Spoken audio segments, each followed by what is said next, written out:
Hello there. Hello, everybody. What is up? Welcome to Cantina Social Hour Friday night. Welcome to the show. It is great to see everybody that is filing in here into the Cantina. Thank you for being here on your Friday evening and hanging out with us tonight as we talk about the latest in toy news and fun stuff. How about that? Fun stuff. Can't get better than fun stuff. That's what we're doing tonight. We're talking about the Plastic Menace, all of the new toys that have been revealed. We're bombarded all year long, but especially around New York Comic Con and San Diego Comic Con, when all this new stuff is unveiled and shown off and announced and revealed. And, it can feel a little overwhelming, right? As much as you love certain things, they can still be overwhelming. So we're going to talk about some of those highlights from New York Comic Con. We're going to be talking about some stuff from Hasbro Star Wars. We're going to get into the some Hot Toys announcements that were just out of nowhere sprung up last night. And then we're going to talk about the Mandalorian and Grogu trailer that finally dropped earlier this week. And of course, we're going to wrap it up with new acquisitions, brand new things that we've added to our collection since we were last on last week, and things that you've added to your collections as well. So thank you guys so much for being here. It is great to end my week with Cantina Social Hour because I think I'm running off like 3 hours of sleep or so. So doesn't matter. We're here. We're going to have fun. We're going to party like it's just post New York Toy Fair, I guess. So thank you guys for being here. Genuinely, really appreciate you. And we got our friend Mike Kaess in the green room waiting to come on in just a little bit, returning to the Cantina once again. So I'm really excited to bring him on here very shortly. Before we do that, let's go and take a look and see who is in the chat with us. And also a reminder that for next week, we will be back on Thursday night, back to our usual Thursday. However, show's going to be a little bit later in the evening, probably at 7 p.m. Pacific, just because of stuff going on. But we will be here, rest assured. We're not going to miss. We're going to make a show once for every February week this year. I think we always do that, right? I don't know. Anyway, let's see who is in the Cantina tonight. Let's see. We got Dodgson. Dodgson tending the soda fountain, saying, "Well, don't mind me just stocking up on the blue milk and beverages." Thank you for doing that, Dodgson. We really appreciate your dedication to the Cantina, making sure that all the Cantinians are served and not thirsty. Thank you. Sci-Fi Dude is with us tonight. Welcome back, Sci-Fi Dude. Let's go. Absolutely. We're going to do that. Our head of security, Adam, is here with us and is ready for a strong one. I mean, come on. It's Friday night. You kind of got to, right? I mean, shoot. It's the weekend. Well earned. Well earned. Our pal, the bookkeeper of the Cantina, is here, Britt. Hello, lore spotlight on Wooher, our daytime bartender, losing his parents in the Clone Wars. Informed his no droids policy despite his grisly expression. He actually loves Jedi and nightly blue milk. I like that. I think that makes perfect sense. Thank you, Britt, for discovering that little tidbit of information. We appreciate it. We'll put it in our back pocket and we will use that once again down the line. Let's see here. We got our friend Pico B1. Hello there, fellow Cantinians. Let's see. We've got our friend Rick. What is up, Rick? Good to see you, as per always. Says, looking around at the thumbnail, I did not have Grimace on my bingo card before last weekend, but here he is. Yep, there he is. We got David, friend of Jawas. Hi, everyone. Welcome, David. Thank you for being here with us tonight. Allison is with us. What's up, Allison? Good to see you. Video Power Gaming, good evening to you. Thank you for being here. William is with us. How's it going, William? It is great to see you. Mary, we missed you last week, Mary. Thank you for being here tonight. We're really happy to see you. Collector Phil is with us. How's it going, Collector Phil? Good to see you. Good to see you. My friend Greg is here. Hey, Greg, how's it going? Thank you. Appreciate that very much. Mary says, pre-orders open next week for Julie Newmar Catwoman and 66 Batcave. Yes, I saw that a few minutes ago. Thank you for the reminder. We'll chat about that. We will chat about that because I'm very, very, very pumped about this. Yeah, lots of stuff. But hey, we're going to get through it, all right? As long as we have each other, we're gonna get through it. It's gonna be fine. It's gonna be all right. I always, like I tell my students, take a deep breath. It's gonna be fine. Take a deep breath. All right. Cool. Awesome, you guys. Thank you again for being in here. Cantina Social Hour, Friday night. My favorite night of the week to do the show. Yeah, let's go ahead and get on into it. We're going to bring in our friend Mike Kaess into the Cantina. Here we go.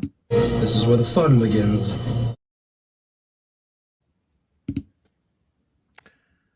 I'm where the fun begins.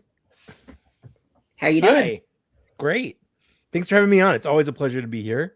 Hello, everyone in the chat that she named, and all the people that she didn't. I don't know. I was actually keeping tabs on everyone. Keep me in check. Yes. Yeah, I have no idea, honestly. Yes. Well, no, it's great to have you, Mike. It's been a while, so it's really nice to see you in the Cantina tonight. In fact, I was in a different room last time I was on here because I moved from Southern California to Illinois by Chicago. And let me tell you, I miss Mexican food. I miss the ability to go out at like 2 a.m. and get just the best burrito I've ever had in my life. That's not a thing here. Yeah, I completely believe that. Yeah, so I'm trying to think, what is the Star Wars planet equivalent of Southern California? What was the one in Rogue One? It was more Florida, kind of Cuba, but I feel like it's all sort of beach adjacent. The Nemos or whatever. Yeah, yeah, the one where he got arrested. Yeah.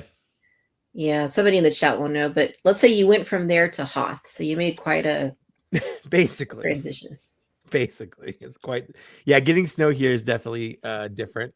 Driving in snow is weird, but you get by.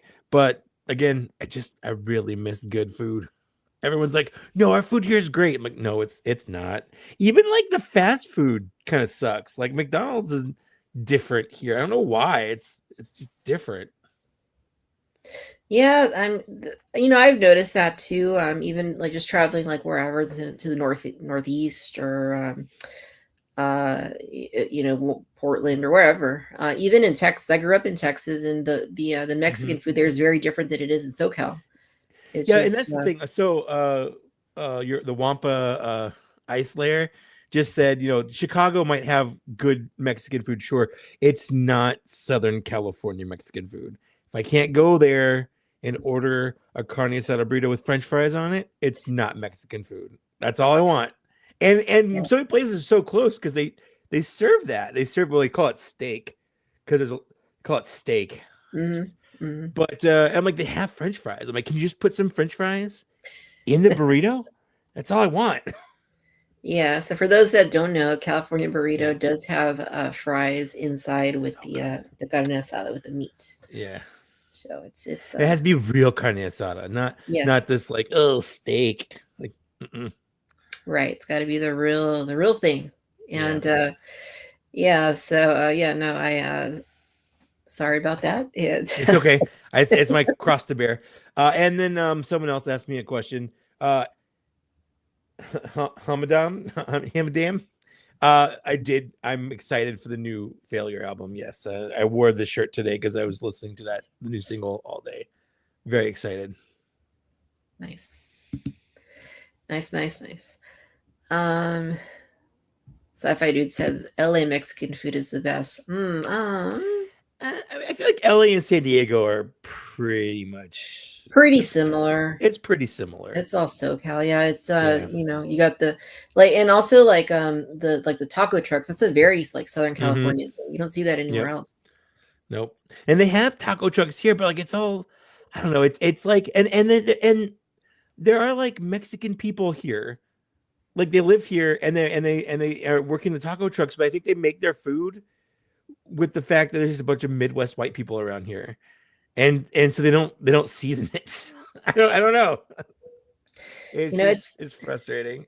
It's funny because even here, like we went to Old Town San Diego about a month ago, and we were like, why is it not that great? Why is it so touristy? Because that's touristy. It's like that. They're cooking for the people that are shopping there, basically. Yeah, they play it very safe. They play it very safe. Yeah. But anyhow, the plastic menace. There's so much plastic. Yeah. So much plastic.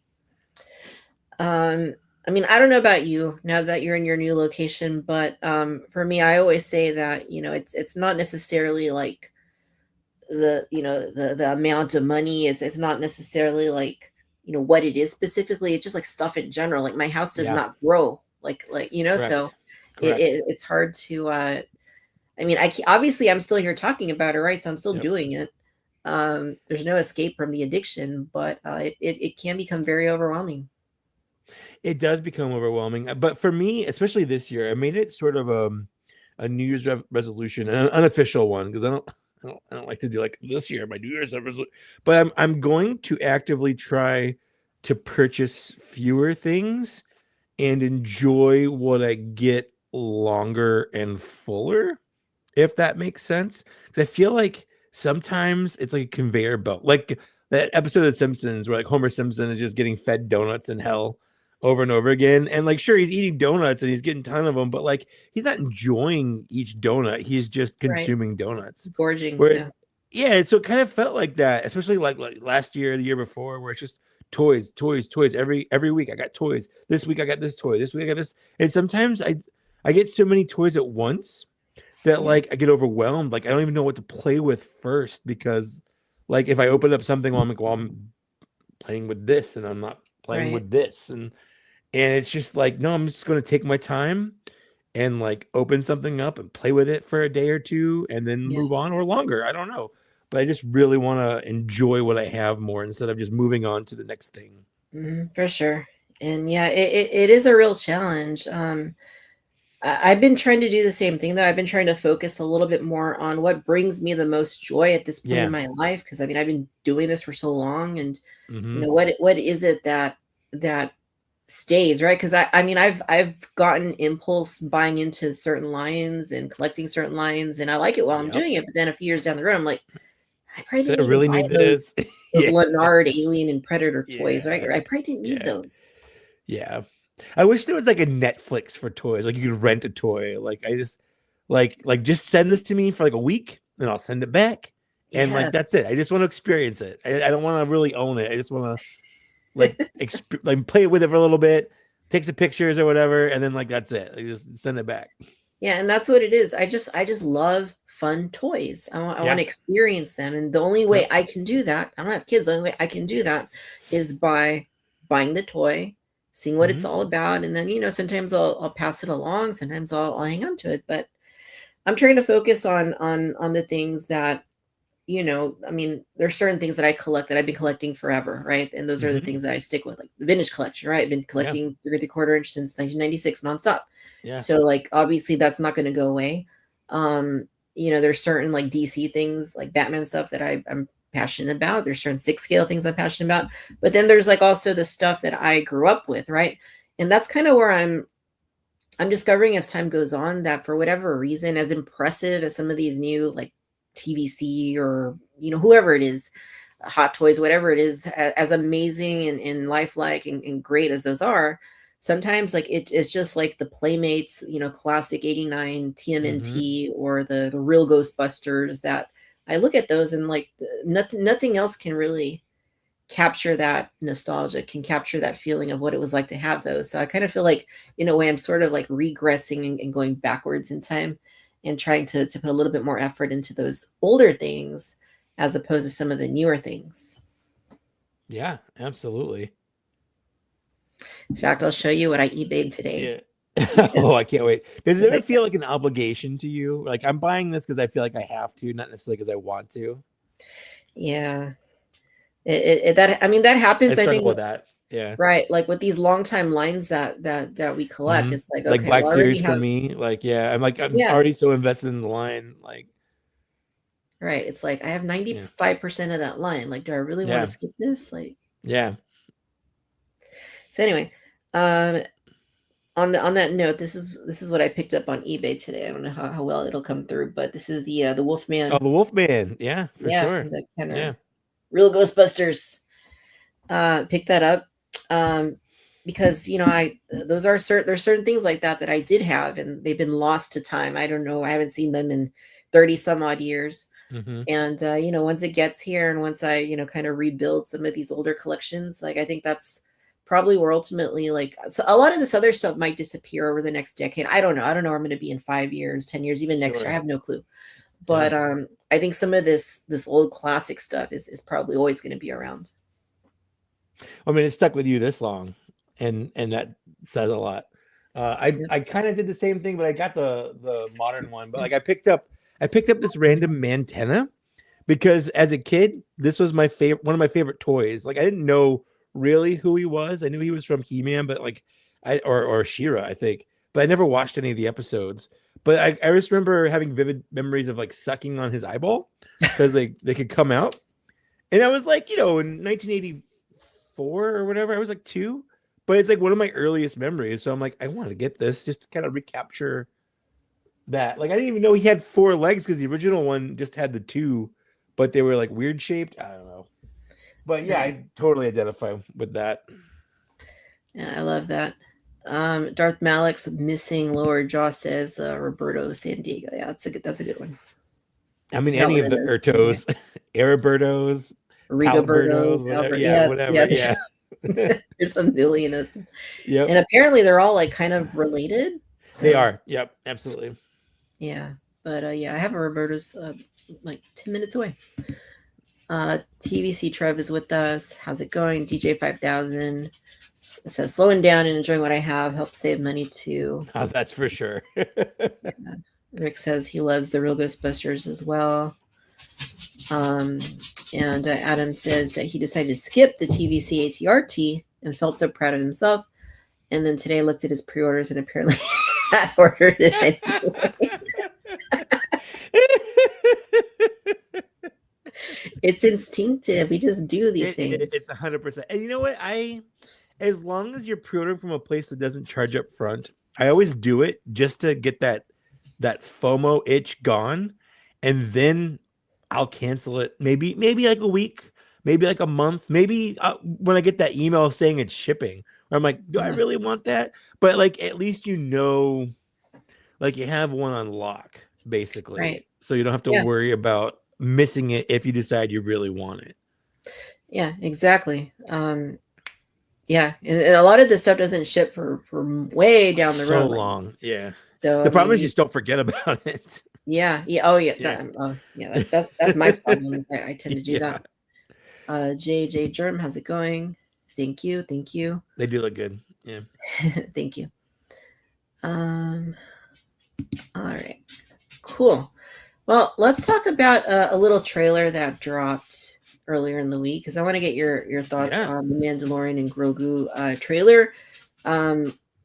There was a teaser that came out at some point last year, I think like in November or something. And, we've been waiting for a proper trailer for a movie that's going to come out, in just a few months. 2 months. Yeah, which is, it's kind of crazy that it took this long. But anyway, trailer is here. So we've gotten to see a little bit of, I don't really want to say the plot because I don't think we got too much of that, but a little bit of detail as to what the going-ons may be in the film. So what were your impressions of this new trailer? Yeah, when I watch a trailer, I don't try to figure out the plot for it purposefully. Unfortunately, I've watched a couple of trailer breakdowns where they're like, I think the plot's going to be this. And I'm like, oh, yeah, that makes sense. But like, I don't know. I just like, I want to see a trailer that's just basically the equivalent of jangling keys in front of me. Like, excite me. Like, even if it's just quick, flashy stuff or whatever. Like, don't show me the best parts of the movie or the funniest parts of the movie if it's a comedy, and jangle those keys in front of me to get me excited. And I'll say, I think for me anyway, the trailer did that. The holiday spot, the Super Bowl spot the week before did not do that, but this one did. Or I'm like, okay, yeah, now I'm pretty excited to go see this movie. Yes. And I heard that too from a lot of folks that it was just like, it didn't do it. It was kind of odd. I thought it was okay. It was fun. Just, different weird concept. Not very Dave Filoni, like to attempt something weird like that. But, sure. Yeah. But yeah, no, I mean hey, it looks like the Mandalorian, right? It does. I mean, Well, then I think it's kind of like an issue some people have, where it just looks like it's the trailer for the next season of the show. Like there's nothing that makes it feel like a movie, and I'm okay with that because like I know what it is. I think that they're playing it safe. Like this is essentially not a low budget movie, but it's low for Star Wars. It's like a medium budget movie, and they're hoping that it just makes a lot of money with not a lot of like investment. I think because Star Wars kind of needs that right now. Oh yeah, definitely. Yeah, it's been one of those things, right? Like, you know, up and down with Star Wars for the last like decade, and you know, I don't know. I hope that it does well and it sticks, because want it to do well, obviously, not just for boys, but because it's Star Wars, right? You want it to be successful. But absolutely. But yeah, I guess we will see what we'll see how that pans out. Hopefully tickets go on sale soon, and we'll get in there. Hopefully it's so good I want to see it 3 times. We'll see. That's my magic number if I like a movie.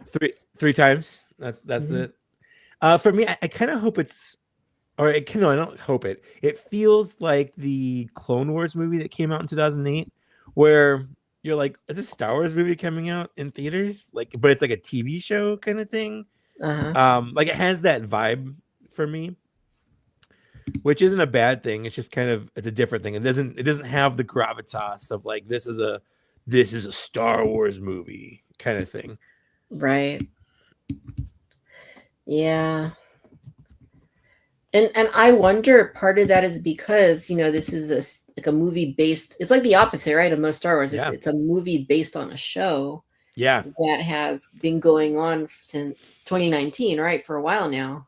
And it's like, okay, I mean, sometimes that works, right, when you adapt a TV show into a movie, but this is kind of a but it's like a canon movie. So it's like if you're watching, like if you sit down and you're like, I'm gonna watch The Mandalorian, and like you have to like watch this as part of it, right? This is like basically like season 4 of The Mandalorian. Right. Yeah, it'll be interesting. Anyhow, let's go ahead and move on to a few highlights from New York Comic-Con, which took place last weekend. There was a lot of stuff. You know, I don't collect everything, contrary to popular belief, but certain things did catch my attention and have me interested, and you know, things that I find myself going back and looking at again. We'll start with something very random. It seems like this year NECA was kind of at the forefront of a lot of the reveals and announcements that were taking place. They had a lot, that's for sure. Yeah, and so I guess they're going to be doing McDonald's figures. You know, if you're probably like 20 years old or 25 or less, like, you know, you're probably like, what? But if you grew up like, you know, 80s, 90s, like you see this and you know exactly who these guys are. You remember the commercials, you remember the Happy Meal toys they would sometimes make that incorporated them in different ways. You remember the playgrounds where you'd go and they had like rides made up with these characters. I mean, this is what NECA does, right? They always go for your nostalgia. They always go for stuff that may be niche, or it might be something that speaks to a certain age group, but usually like, you know, our age. But they always know where to go to find those last few dollars in your pocket, and I think that's what they're doing with these. For sure. Like, hey, do you remember Grimace? Have you ever wanted to own a toy of Grimace? I guess. I don't know. I never thought about it. Right. I mean, yeah. I mean, I guess so. I mean, I don't know. I rarely go to McDonald's, but I have a very special place in my heart for McDonald's, because when I was really little, you know, I was going to preschool, and my dad would work nights, so he would pick me up, and almost every day he would take me to McDonald's, and we wouldn't necessarily eat the food there every day. That was more like a once a week thing, but sure, he would always take me to play after school. Had a rap playground for sure. Yeah, they used to have like a legit playground. It wasn't like the big plastic tube and all that. It was like outside, it was outdoors. Yeah. So they had like an actual playground with like these characters like being integrated into the seesaws and the there slides. was one that was like a jail. Like you had, I think, was it Grimace that was a jail, or was it it was like the sheriff cheeseburger guy or something? Yeah, those guys. Yeah. Mayor McCheese, I think it was. Yeah. And then the fry dudes, right? Fry guys. They were around. Yeah. So I mean, McDonald's was very character based, like during this era. Like I think the Happy Meal started in the 70s, and then it just became like an institution.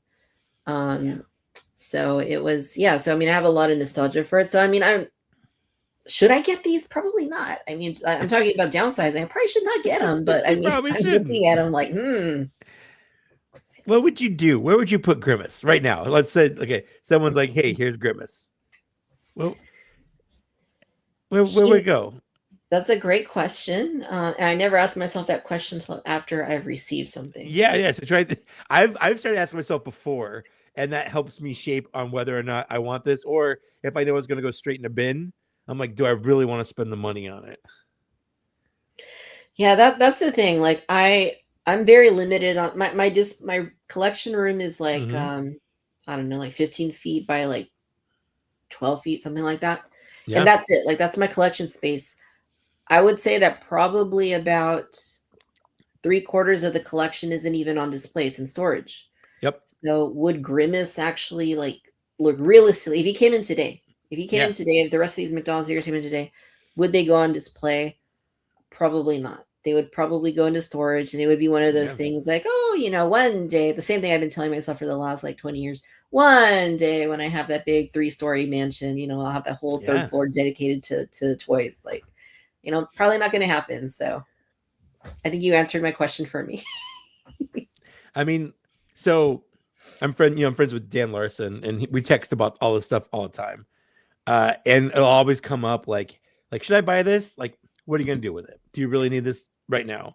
And we tried. I was at Walmart yesterday, and they had the GI Joe from the meme, the pork chop sandwiches one, blowtorch. No, is that it? I don't remember. Anyway, it doesn't matter. But I asked him, like, should I buy this just for the meme? Because like it's a funny meme, and he's like, no, you shouldn't. But like it's just stuff like that where like, why are you buying it because you really want it? Are you buying it because it's gonna go on your shelf? Are you buying it because is it gonna go in a bin? Like, what's the point in buying this? Like, and for me, it just kind of goes if I know I'm gonna put it, if I'm gonna play with it, maybe it'll sit on my desk or on the floor for a little bit, and then I'll just dump it in a bin and goes in the garage. Like I don't even like why you could use that money for other things. Yeah, no, it's absolutely true.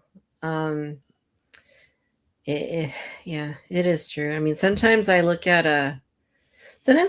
this stuff, though, I feel like it doesn't even become about me anymore. And I think honestly, if I'm honest, I think that's kind of me justifying like giving myself a reason to buy. Because then I start thinking, well, like right now, I'm giving you the story about my dad would take me to McDonald's. It's like, okay, sure, that was great. It's a great memory. Yeah, the nostalgia. Yeah. But do I need to build a collection around that memory? Like probably not. You need a physical manifestation of that memory. And like maybe the answer is yes. And maybe you're like, I just want the hamburger.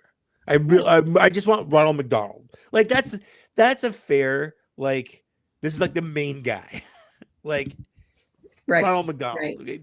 Maybe I could find a place just for Ronald, So but do I need the whole collection? Do I need all the McDonald Land characters? Like I don't know. I don't think so. Right. Yeah. It's an interesting thing to contemplate.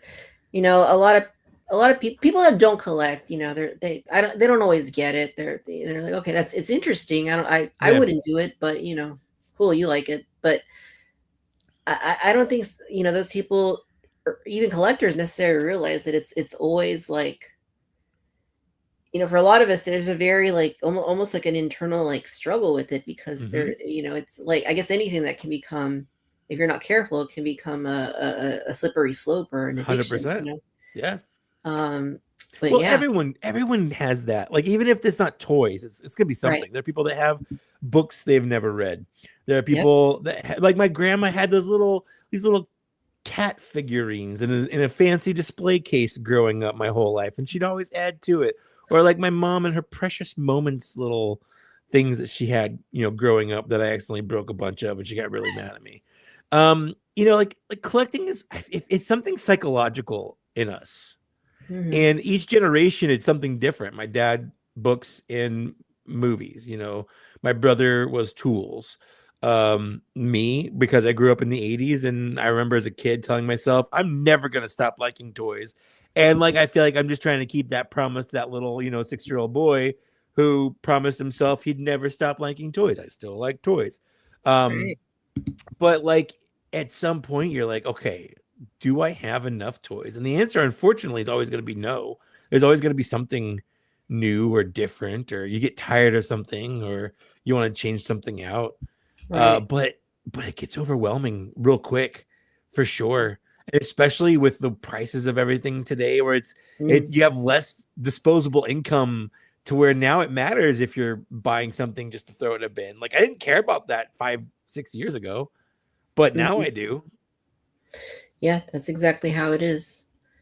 When I go to my storage and I'm kind of going through things, sometimes I see things and I'm like, oh, this would be awesome if it was on display. And then Yeah. other times it's like, I need to get rid of this. Like, why did I even buy these? Of course, most of Yeah, the time you take a loss on stuff, so it's you like do. Oh, then it I did. becomes like, well, do I donate it? Do I find somebody to give it to as a gift? That whole thing. Oh, But my Black Series collection is almost worthless.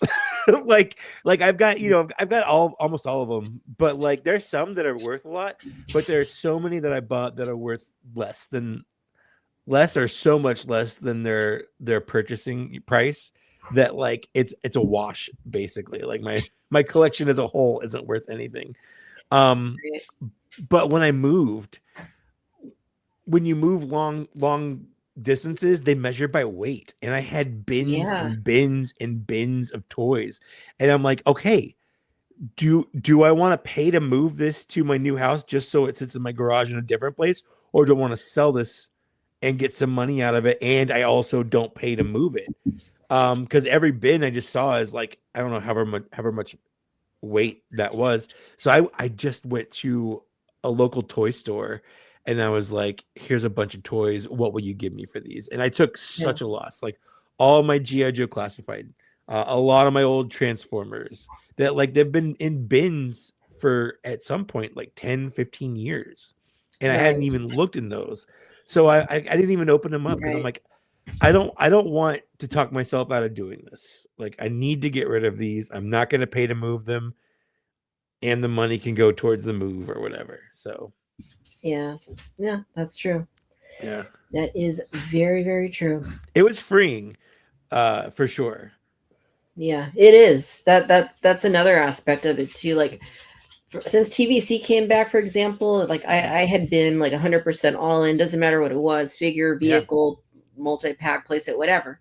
But when they re-released Boba Fett Starship in the Book of Boba Fett colors, like a couple years after the Empire Strikes Back one, Yeah.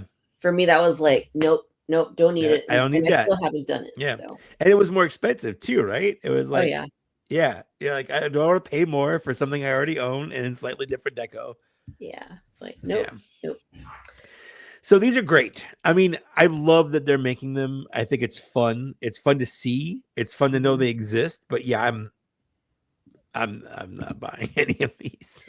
Yeah. Have you heard if they are doing a Ronald? Because there's not one. Well, Like, no, I'm but sure if so it's just there's that right there. There's yeah, on the back, this. you can see the articulation of that Ronald back there. So that's Good a point. standee for the Ronalds, because those two right there, the Hamburglar and the Birdie, aren't those figures. They're those the costume NECA Right. figures they do, where they're in those cheap like 80s Halloween costumes. Yeah, nobody buys those at my Target. They just like No, they sit just there. sit on pegs. They just sit on pegs. It's like a weird, more expensive pop where it's like, oh yeah, I remember having this costume, and people are buying it because they remember that. And so it's a very niche target of people that grew up in the 80s and remember these as costumes, and now they're buying toys of them. Right. Yeah. But I mean, I think that's a good point. Yeah. Like, if it's a set where there's multiple characters, then, maybe Ronald would be like the one to. Yeah. So Ronald's got articulation on his arm and stuff. So they're definitely going to make one at some point. I think they're just. Yeah.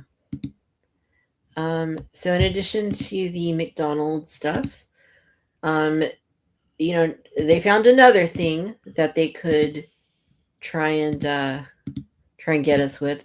So this is another one that was very nostalgic. I was talking about my dad earlier. Yep. Now I'm talking about my mom.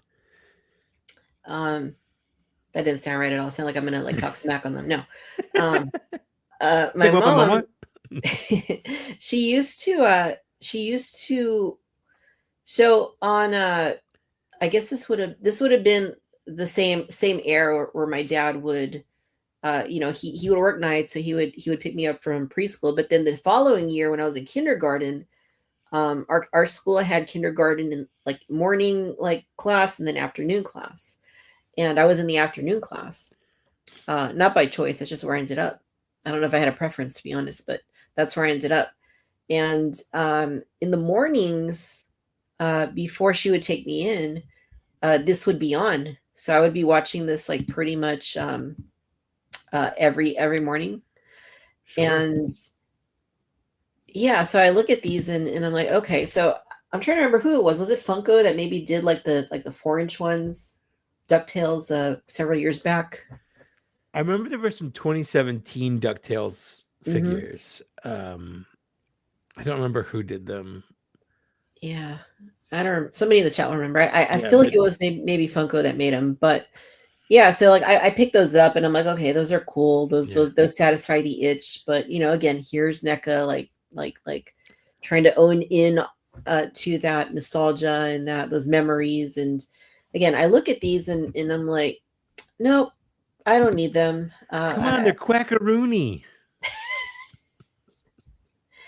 Yeah, so I mean that's the thing. I mean, I look at them and like they're pretty cool. I mean, they nailed the looks. They nailed, like, those look like they stepped off the cartoon. It's just like with their cartoon Ninja Turtles. Like they nail the animation look. They did a really good job with that. But yeah, I don't need DuckTales as much as I love DuckTales. Yeah, I remember. This is not really. Well, it kind of is related. I remember like this was also on in the afternoons. That's where I watched it. Yeah, on the Disney afternoon. I think that's where I caught it first. And I might be mixing things up. I think I might be thinking actually of Tailspin was the one that was on in the mornings, but this was on in the afternoons. And I remember my sister had like one Christmas she got like this kitchen, like a toy kitchen sort of thing, and they had like a clock, but the clock didn't work. You would have to like manually like put the big hand and the small hand, and I was getting frustrated because I was telling my dad like I really want to watch DuckTales. The way he was explaining to me, like he went to that little clock she had in her toy kitchen and he was like, okay, when this little hand gets to this number, the 3, and this big hand gets to the 12, then it'll come on TV. I'm like, but I want to watch it now. And then he repeated like several times until it finally clicked. But I remember. So there was an episode of DuckTales that gave me nightmares for the longest time, and it was one. There was like a golden goose that if you like touched it, it turned things into gold. But they did it so much that the gold came off and it started like covering the world. And I would have nightmares about like running from like the wave of gold, turning things into gold. So I was scarred because of DuckTales, I guess, as a child. The trauma of DuckTales. But that launch pad looks so good. And that's the thing, like, there are people out there that like, I have a Launchpad McQuack collection or something, and they're stoked for this. But it's weird because they get one of the nephews with it, and like it's devious because then you get Launchpad or Gizmo Duck because you love those, and now you have one nephew. Like, why can't I have just one nephew? You got to get the other nephews, but then you have to buy the 2-packs to get all the nephews, and now you've got the whole collection. Mm-hmm. It's like a build a nephew set. Yeah, those should come in a 3-pack. I would They should have just put them in a 3-pack. Yeah, absolutely. But all right, so just see a couple of comments in here. Aircraft, how's it going? Says the witches with wings gave me nightmares. I don't remember the episodes too well, to be honest, but yeah, I couldn't tell you any names, honestly.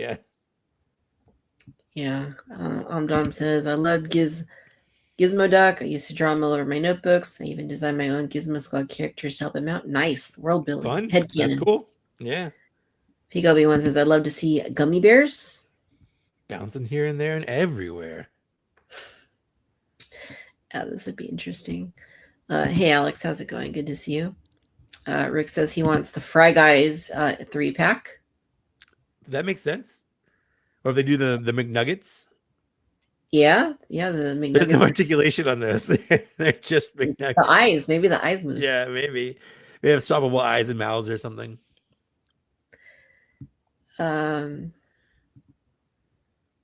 Grimace goes in the cantina, battery bomb says. Yeah, why not? Why not? There you go. Maybe they'll do a McDonald's play place like area set, and you can put that on the cantina. Now it has like a little play place outside of it, so like they can go play in the ball pit or whatever. Yeah, that's true. That is true. All right, so let's talk about these, because these are interesting to me. I don't really like them, although I feel like maybe I should like them, but I don't like them. And that's going to be these right here, these 8-inch clothed Batman figures. I don't get them, but maybe I'm not the target audience for these. I don't know. Yeah, the thing is, you have to ask yourself, like, who is the target audience for that? Because it's not the people that collect the 6-inch figures, because you're making them start a new scale, and that's the same problem that Star Wars had with the hyper real figures, where it's Black Series hyper real, and for some reason these are 2 inches bigger than all the other figures, so they don't work, and they're a different scale. Like, is there anyone out there that really wants a 1989 Batman in a slightly larger scale with like Mezco style real clothes? Maybe. Yeah, maybe. Yeah, it's just a weird thing. I mean, I know I kind of spoke on this a couple weeks ago, but like for whatever reason, this Batman 89 like license like has just exploded. After like so many years of there literally being nothing, maybe other than like Funko Pops, or like all of a sudden like Batman 89, there's the Mezco stuff, there's the Spin Master stuff, there is the McFarlane stuff, there's like the 6-scale stuff being done by different companies. Like, I don't know, it's I mean, I'm not complaining because that's like my favorite era of Batman, but at the same time it's very interesting that all of a sudden like this, I don't know if it's Warner Brothers like really like pushing it out there, or people are just trying to tap into like that age range, but it's kind of everywhere right now. Yeah, I think a lot of it is the reaction to them bringing him back in that one movie, the Batwoman movie that didn't come out, and then the Flash, where they're like, "Hey, remember Michael Keaton as Batman? He was the best one, right?" And then they just kind of really are hitting hard on that because they saw like the fan reaction just to the idea of that being a thing. I think they're still riding that. We're like, hey, this was probably the single most popular Batman era, and it's the reason why we have like the comic book movies that we have today, is because they made this Batman back in like 1989 or whatever, and it was like the first big comic book movie that was like, ooh, Batman. It was a game changer. It really was. And I remember it being such a big thing back then. Right. It was a really big thing. It was a really, really big thing. So in addition to Batman, he's not the only one. And I don't know what site this is, Toy Habits, but it's really like slowing down my computer. So I'm probably not going to leave it up here for very long. But it's also, so there's the packaging right there, just in case anybody's wondering. It looks like NECA packaging. There's also Penguin from Batman Returns. Interesting choice. There is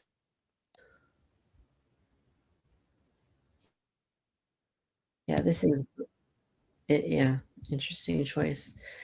I mean, oh, he looks all right. I guess I don't think Umbrella. There is I can't do this on this side. It's slowing everything down. But there's a Catwoman as well. And was that it? Was it just those three? I think. Yeah, I don't remember seeing any more than that. So it's basically specifically Batman Returns then, huh? Yeah. Oh, well, no. So it is Batman '89, and then the two Batman Returns. And it's that's weird. Like, why wouldn't you do the Joker? Like, why would you why not match? do? Yeah, why not do Batman from Batman Returns? Like, it is very odd. Yeah, I don't know.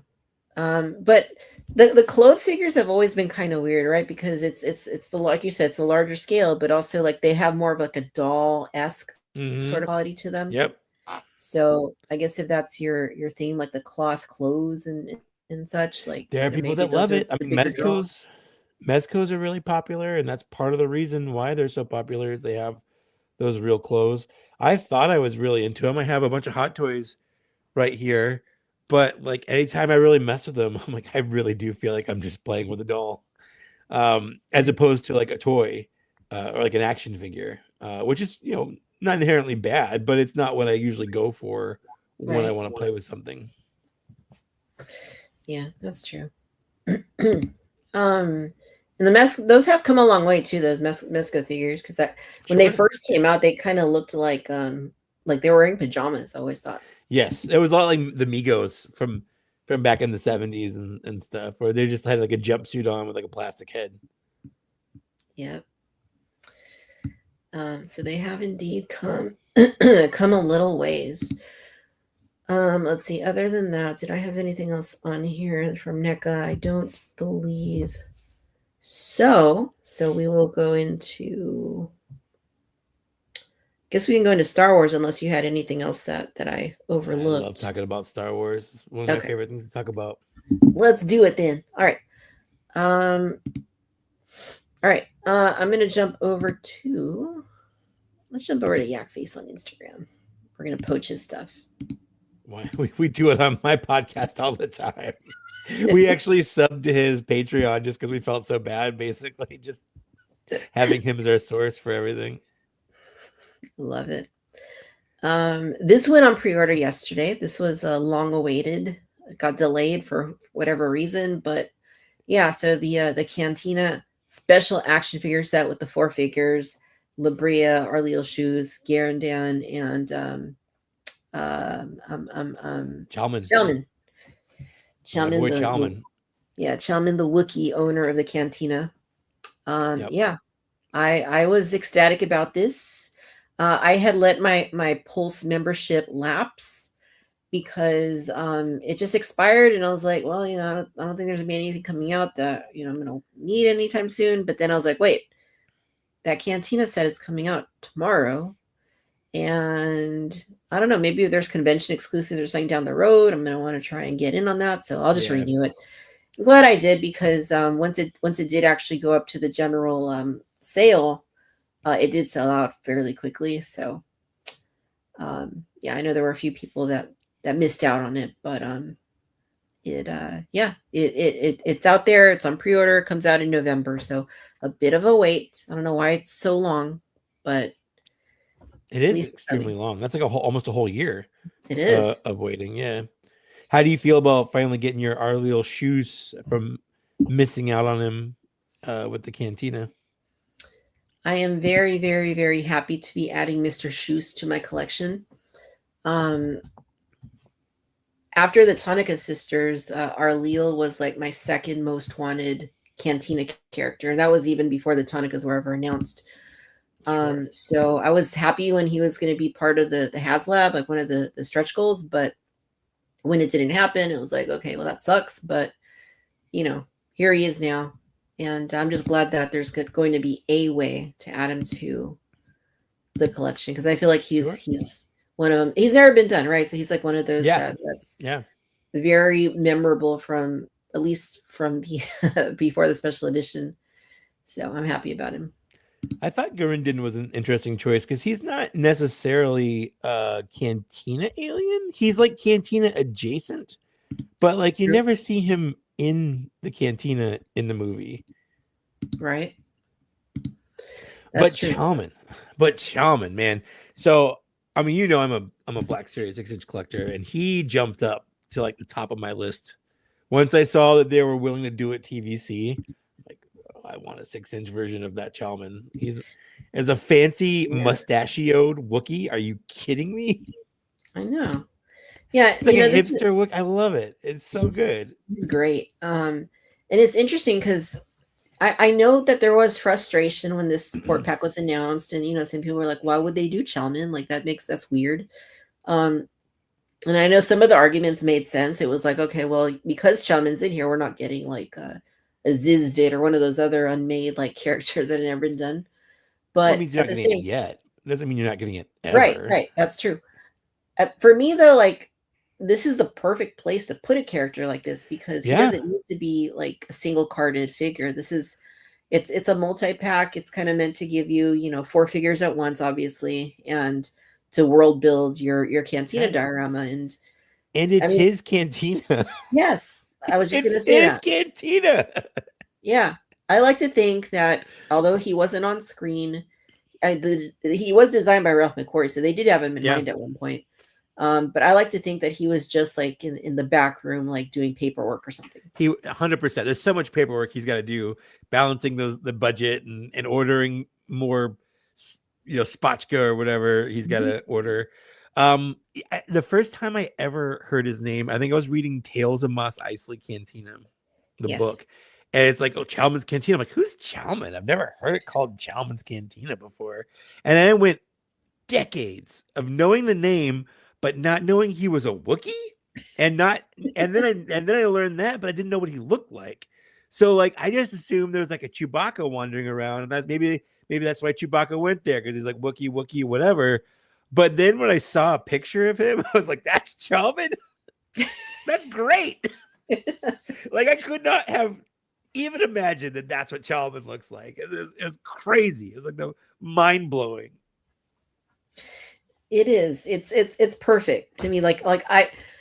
This figure was going to be in my March Madness top 25 before they announced it. Like I already planned, like, oh, he's going to be like number 21. Yeah.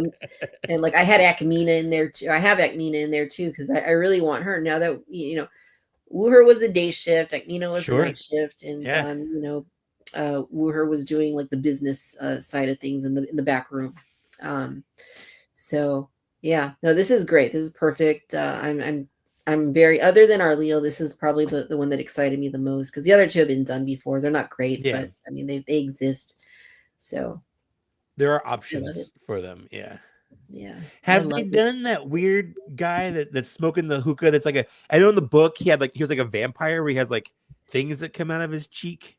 Yes. I don't remember his name. Yeah, that's it. Yeah, that's him. He is he's right. Oh, you have him. Look at that. Okay. Right. He's right here in the Cantina. This guy right here. That guy. Yeah, and he has the little snakes that come out of his cheek. The proboscises. Yeah, proboscises. Yeah. Or whatever they're called. Yeah. Yeah. Yeah. This is a figure that really needs to be remade. Like this should be a priority for them, because this one. Well, like how old is that one? Because I don't. This one came out at the beginning of 2005. Okay. So that would have been after I'd stopped collecting, like the Power of the Force 2 era. Yeah. Go back to your blood sucking or whatever you're doing. Yeah, he needs to be redone. But yeah, I mean, like I say it all the time, but the Cantina, like out of everything Star Wars, like that's my thing, right? So like anything they want to give me Cantina related, Mos Eisley related, like yes, please. Like they're never gonna top the Cantina with the Tonicas for me. Like I've already peaked as a collector. Yeah, what else do you do No. now? You get those doldrums of once you get the Grail, like what happens next? Like you chase it, you get it, and then you're like, now what? Do I find another Grail? Do I just enjoy this? Do I just die? I don't know. What did King Arthur do? I think he just died. He went to like Avalon. Yeah. Just that's the riding off into the sunset moment. Right. You just now you have to ride off into the sunset. You willed the Tonica sisters into like existence. You got them, and now you're done. Damn, done. Somebody else can bang the drum for whatever the next biggest thing is. Now it's the next generation's turn. Yes. Passing the baton. That's right. Or in this case, the Mr. Pibb, which I have. Right there, you go. Yeah, they have that new Pibb logo. I saw that in the store the other day. Yeah. They're rebranding. I walked by a Shell gas station and they had like an ad like hanging in front of the store. Yeah, and they're also coming out with a vanilla and a peach flavor. Interesting. Okay. Ooh, peach, huh? Yeah. I like Mr. Pibb. I think it's better than Dr. Pepper. I know that might be sacrilegious, but they're fighting words. I don't have a horse in that game. I'm fine with either, but I know some people that would fight you for that. Yeah, it's a weird thing because I mean, Dr. Pepper is obviously like Dr. Pepper, right? But yeah, I don't know. There's something about Mr. Pibb that to me it tastes like Dr. Pepper, but just a little bit better, and that's the best way I can describe it. I can't say why. What if we made Dr. Pepper but made it better? I would say it also doesn't. This one's not a doctor though. He doesn't have student debt. True. It's just Mr. Pibb is your everyday like guy. Yeah, he's just not, a guy. He's not trying to be fancy with no 23 flavors. Yeah. Yeah, no, I don't know what it is. I feel like it doesn't go flat as quickly as Dr. Pepper does. But that is an issue. Yeah. You know what we should do? We should mix on live TV. Probably never been attempted before on live TV. We should mix Dr. Pepper and Mr. Pibb and see what happens. Is this like dividing by zero? Would it just explode? I know, like you'll see like everything like the atomic bomb flash, like yeah, just see my skeleton underneath and everything. There was a nuclear explosion in Southern California today. Can't believe no one's ever done that before. Yeah. It's got to happen. Maybe next week I'll do that. I don't know. Maybe do a dash of like Dr. Thunder. Like just mix all the off-brand Dr. Peppers in there. Are they the one in Texas? There's a grocery store called HEB, and the one there is called Dr. B. Dr. B. Like their version of Dr. Thunder. So Dr. B, Thunder, Mr. Pibb, and Dr. Pepper. There you go. That's that will kill somebody. I'm pretty sure that's just straight poison. I'd be sent straight off into another like universe. But if you live, I think you automatically get some kind of like doctorate. You get you get a degree in something. It just manifests it. Yeah, it'd be like an honorary degree in like you survived. Like soterary chemistry. Yeah, right. Just make up some random. Oh man. Well, yeah, that would be an adventure for sure. I don't know if I'm brave enough, but I am brave enough to continue talking about Star Wars collectibles. Let's talk Star Wars some more. So the pre-order for that went up yesterday and it went out. It pre-sold out, which we know they're going to get more. They always do with these pre-orders. Yeah. It was when it comes out, they're going to have more. That's not the end, for sure. But I want to ask you if I can find. I'm going to go back to Yak Face and poach his images again. Sorry, Jason. Thank you. I want to ask you what you think about this right here. We're going to stick with figures, but we're moving to Black Series. This is a set that I believe is coming out. I don't know. I'm assuming it's this year, probably. That's going to be the Plo Koon Clone Wars with Commander Wolf 2-pack. Wolf. Yeah, I mean, I'm pre-ordering this, but I'm not super duper excited for it. When they first showed it off, I was excited because I do have all the little like Clone Wars versions of the Jedis kind of lumped together on my shelf, and I like them. But the more I look at this Plo, I'm like, they didn't even want to make him like armored hands. They just painted his regular hands black in parts to make it look like he has gloves. Like, but he should have like the clone armor on the back of his hands because that's like what he was wearing, and it just kind of bugs me for some reason. But getting the Commando Wolf on the new body, I do want to do that so I can retire. I'm trying anytime they update the clone troopers on the newer body, it's an instant buy for me because I really don't like the old bodies that they used for those. So that was an instant buy, even though I'm not super excited for it. I wish it wasn't a 2-pack, but that's how these Clones of the Republic things work. So I'm definitely pre-ordering this. I also wish that they gave Plo Koon his like double lightsaber thing that the 3 3/4 inch ones came with, and that was in like the comics and stuff, where he had like a lightsaber gauntlet. I'm like, why wouldn't you do that? This would have been a good opportunity to do that. It's the perfect opportunity for that, and that would even an inaccurate Plo Koon, that would have made it worth it right there. Just boom, lightsaber gauntlet. Yeah, I would have ordered this set if it had that. It's just fun. It's just fun. Yeah. I mean, yeah, it's a neat set. I have the first Plo Koon, so I don't know that I need a double dip with this one with the new gauntlets. And I have the old Wolf. Yeah. Not really a priority for me, but what do you once you do retire your clones when they make new versions? What do you do with the old ones? I put them in a bag and put them in a bin. Tales all this time. Yeah, I put them in a. Some of them I still have the boxes for, but I'm pretty sure when I moved, I got rid of most of the empty boxes that I had. So I'm pretty sure I don't have his box anymore. But yeah, he's just gonna go to plastic baggie and go in my bin of Star Wars figures, and I'll just live with it.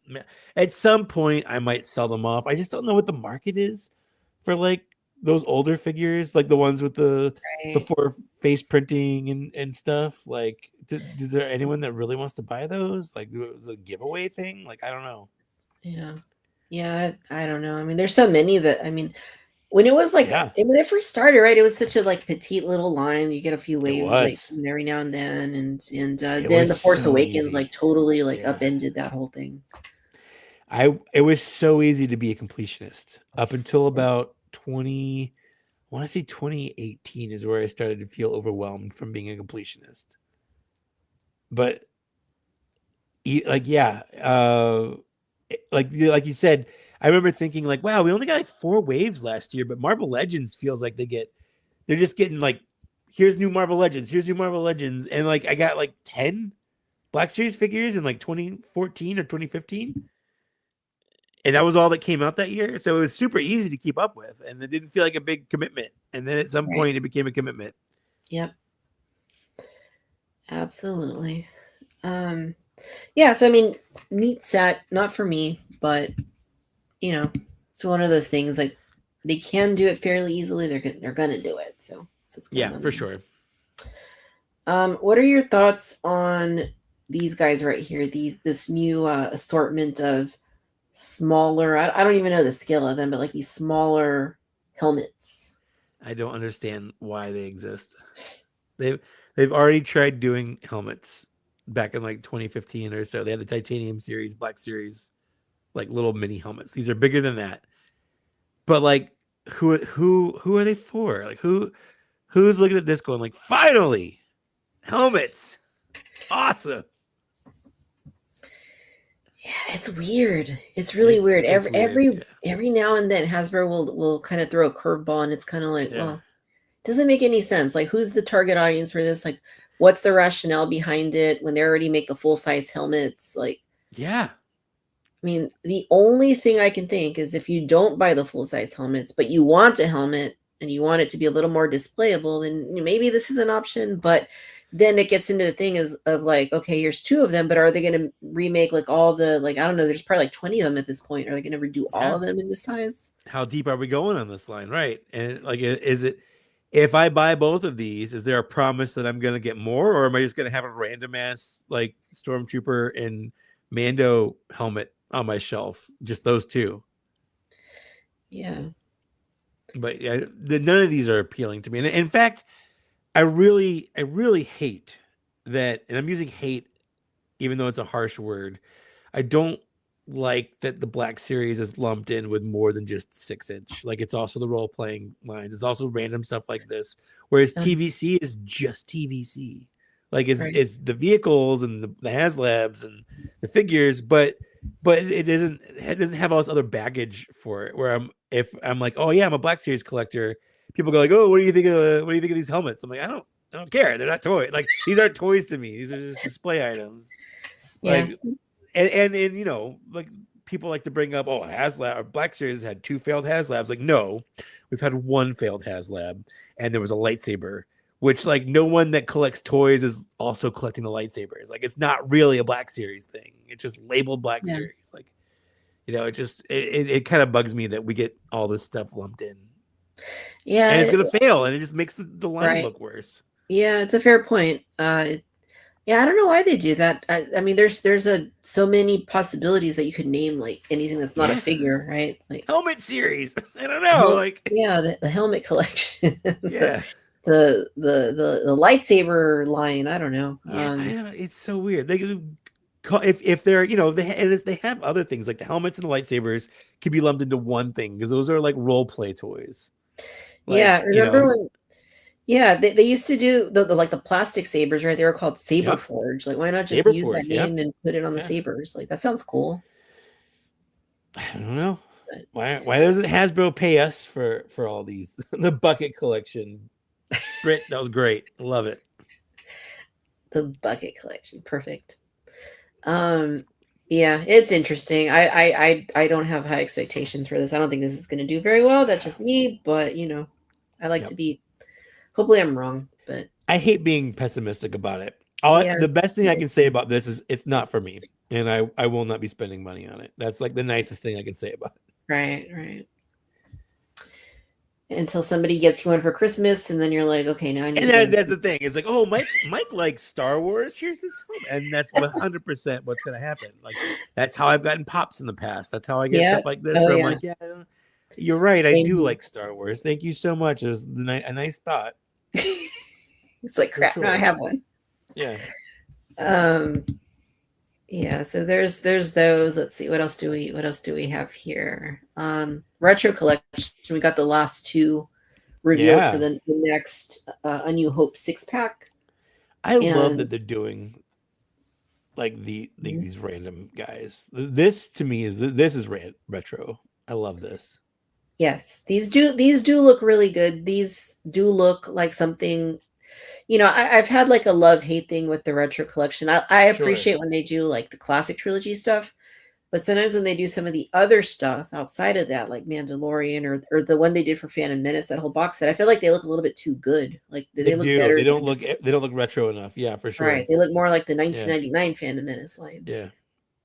So like these to me look like very Kenner-esque. The one little, you know, it's a stupid nitpick. I shouldn't even have it, but the removable helmet on Wedge, I mean, that's great, but I don't think that would have happened in 1978. It would not have happened. And honestly, if they're being true to the line, I know this person, the Milky Way Skywalker, is super excited about that. I'm sure there are people that are, but like, if you're being true to the line, they would not have removable helmets. Like, it just, that's not, they sculpted the helmet on and then you lived with it.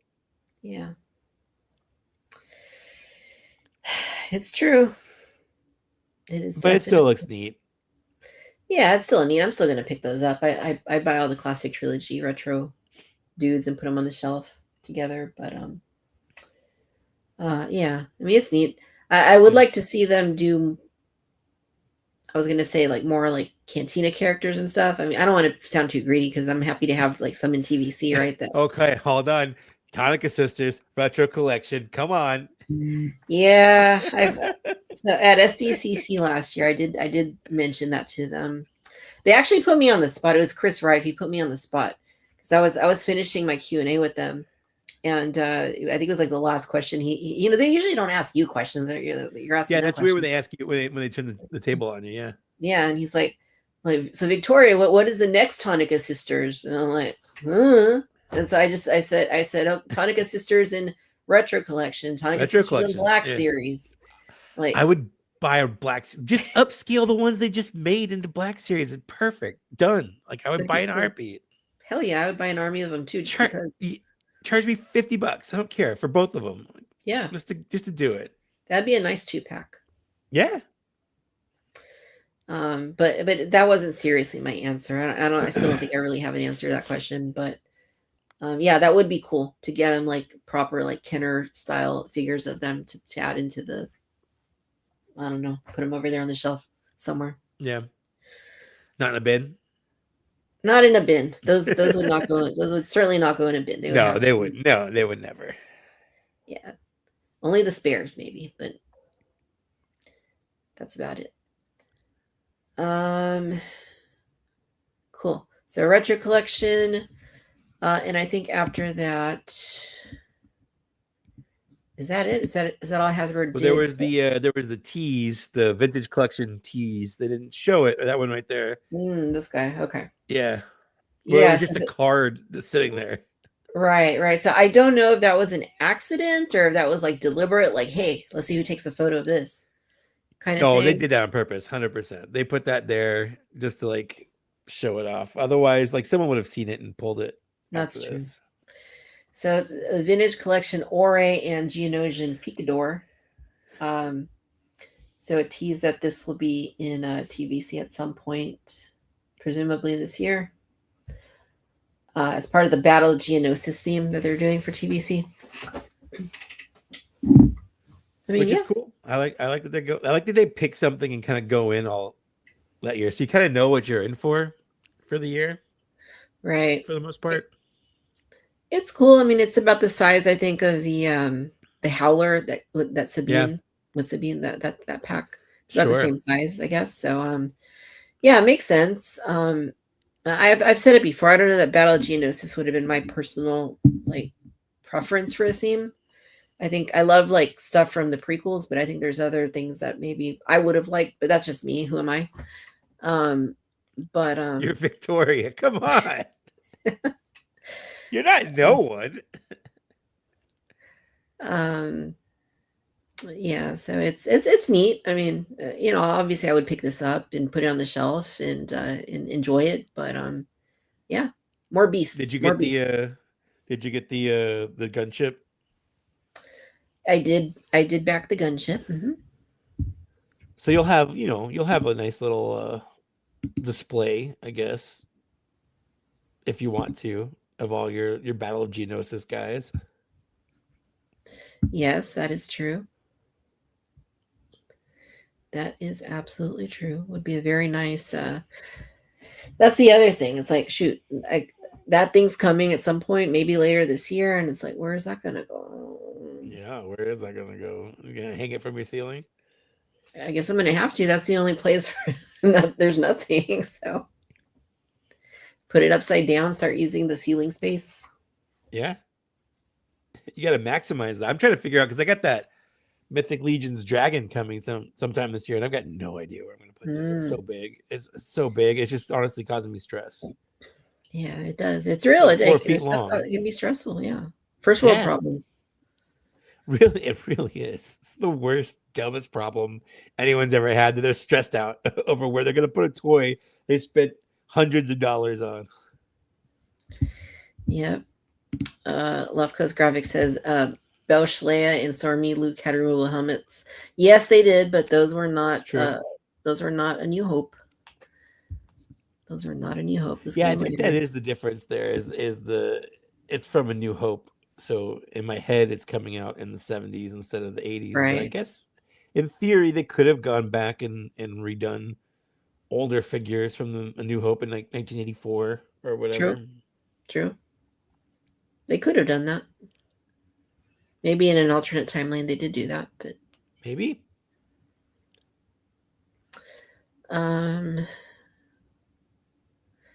Yeah. So cool set. And when that is properly officially announced, obviously we'll talk about it again. Yeah. But yeah, I think that covers it for the Hasbro stuff. I don't see anything else on here. I know we talked about all this other stuff last week. Yeah. I think it's interesting how little stuff, Star Wars stuff there was, where like there was a lot of G.I. Joe, there was a lot of new Marvel, and there was a lot of new Transformers, and those had also revealed things weeks prior. But like Star Wars, they're like, yeah, we just revealed stuff like 2 days ago, so we're not going to put anything new out really. So it kind of felt a little underwhelming for me as a Star Wars fan. Yeah, a little bit. I'll just mention this one real quick. This is a Tom Spina Designs Regal Robot. I guess so. These are 1-to-1 busts that are coming at some point, 24 inches tall, and it says highly limited edition, 150 of them. I mean, it's awesome. Would it be cool to have? Of course it would. Am I going to pay $1,000 or whatever it ends up being? No, but I appreciate looking from afar. So. Yeah, I think that the target audience for this is that rich person that has like a movie theater right in their basement or something, where they just have a lot of high-end collectibles lining the wall or something with a lit display case. Yeah, like that's who this is for. Right. It's like one of those that you see on like TikTok where it's yes, it's like they have a secret like bookcase that opens up and it goes down this like Death Star corridor down to a theater, and there's like a Han Solo and Carbonite and life-size Stormtrooper and Darth Vader. Absolutely. Yeah, that's who this is for. Like, have you ever wanted to own that guy from the Cantina who had like a baby butt coming out of his mouth? Now you can. Now you can for one low price of $1,999.99. I don't know. It's only money. It's only $2,000. That's a steal. It's only money. That's all. Yeah. That's all it is. Let's jump over to. Does that take us to Hot Toys? Let me see here. Yeah, I guess it does. All right, so Hot Toys announcements. I'm going to jump over to their Instagram and just talk about some of what's on their page. So last night, I don't know what gets into these guys. Every once in a while they do this where they're just like, oh, let's announce 10 things at once. Yeah. And last night was one of those nights. It probably wasn't like 10. Save them up? Yeah. Like, why are you saving them up? Yeah, it's like, why not spread it out? Whatever. All right, so new Iron Man. This is the 2.0 of the Mark. I'm not gonna lie to you guys. I don't know what Roman numeral that is. 43. XL111. I have no earthly idea. It's 43. But it's Age of Ultron. What is it? 43. 43. Okay, so L is 50, so 10 before that, and then 3 after that. Nice. I love that you know that. Yeah. Yeah. So Mark 40. You said 43. Yep. 2.0 Age of Ultron. I mean, yeah. I mean, I don't know. I can't tell you how many Iron Mans they've made because it's probably been a lot of them. But any chance they get to do a new Iron Man, they do a new Iron Man. Yeah, so I'm not really. Yeah. I mean, it's nothing for me to like. I don't have any other Iron Mans. I'd like to, but I would love to go to the house of someone who does have all the Iron Mans because I'm sure it looks amazing. It probably does. Yeah. And I will say, my biggest complaint with Hot Toys is they kind of feel like dolls. I think the figures like Clone Troopers and like these Iron Men's, whatever, like those don't, because they feel maybe a little heftier because of the armor and stuff. I think that's my big problem. Is the first time I picked up a Hot Toy, I'm like, wow, this is a lot lighter than I was expecting it to feel. Like it feels really light and hollow, which like it looks amazing. It just has a weird in-hand feel. Yeah. It's interesting. I think if I ever did an Iron Man, like I don't really do too many Marvel, like when it comes to like 6 scale, but I think one thing that would be cool is to have like from the first Avengers film, like if you had like all of those, like that would be a pretty nice collection that I'd probably just be like content with and not have to ever buy another one. Yeah. But the thing is they do things like this and they spread them out over years, and it's like you can't really, unless you're going along with it for that period of time, and not backing out, like, it's kind of hard to do that. I think it's a weird phenomenon when toys, when they do something like this, they'll release one and then it takes them so long to get to the end of like that list of figures they're making to go as like a set, like the original Avengers or something, the one they released the newest is always like way better than like the first one because they've enhanced articulation or the way they do things, or it's got new features that they've added that the first one didn't. And then they go, oh, but we're doing like a new edition of that first one, and now you feel like you have to double dip to make it look like the same quality as like the newest one. It's not just Hot Toys. Like Transformers does this, Star Wars does this. Like it's the weird thing when it takes them so long to get a set of something out, like a crew, where like there's varying degrees of quality and like features because it took so long to do. Right. That's true. Yeah, I mean, it looks cool. I don't really have much to add to it. Head sculpt's nice. Age of Ultron's not one of my preferred Marvel films. Wouldn't be the one I go with for sure. Yeah. But yeah, cool. Another Iron Man. Not unless it were a Hulkbuster or something unique from the movie. Right. Love Coast Graphics says Stormy Luke is a New Hope. Yes. Yes, we know. We know. But it was released in the Power of the Forest line. So other than Iron Man, what else do they got? There were blogger picks for this Captain America released. So this is the Winter Soldier version. I mean, this was already announced and pre-ordered. It's basically just showing like the blogger photos they send to their photographers to take glamour pics of. So looks cool. He does. He looks great. Did not go in on this one, but looks cool. That sculpt looks all right. It's funny with these blogger photos because sometimes, like I've noticed, like sometimes when they first show something, it looks one way, and then when the blogger photos come out, like a year later, whenever it is, they look different. And then when you get it in hand, it still looks completely different. It's a really weird, subjective sort of thing, I guess. I don't know. Yeah, for sure.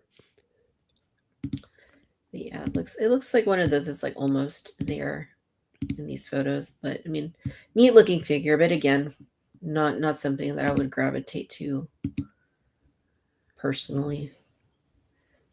Other than that, we'll come back to Jack Sparrow in just a minute. So there is our friend Adam, who is our head of security here, mentioned to me that this is going up on pre-order next Monday.